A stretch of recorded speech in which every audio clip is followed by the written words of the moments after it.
Grazie alla straordinaria squadra dell'amministrazione comunale del partecipato che supera sostanzialmente la semplice area verde, che è molto impegnata, ma che registra accanto alla verde fortemente impegnata tutte le aziende partecipate, il COIME per l'amministrazione comunale, ma l'AMAT, la MG Energia, l'AMAP, la Reset, la RAP.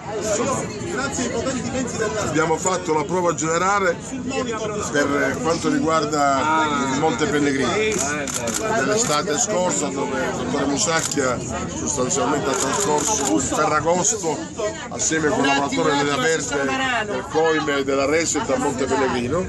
Poi abbiamo perfezionato l'intervento alla circonvallazione, avete visto com'è rinata la circonvallazione, che vogliamo diventi la nuova via Libertà di Palermo. E poi, siccome vogliamo che la Favorita sia il nuovo Teatro Massimo, dopo aver recuperato interamente con risorse proprie la struttura equestre, adesso interamente con risorse dell'amministrazione comunale abbiamo recuperato il Parco della Favorita. Adesso, dopo questa fase di manutenzione straordinaria durata come previsto 3 settimane, ovviamente proseguirà sempre con lo stesso spirito di corpo, con il coinvolgimento di tutti, proseguirà la manutenzione ordinaria.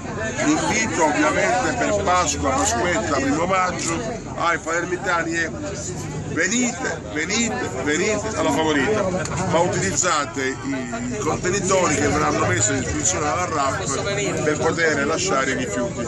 Quindi è un invito forte a venire alla Favorita, ma anche a rispettare questo ambiente e il lavoro di chi ha messo in ordine questo straordinario parco.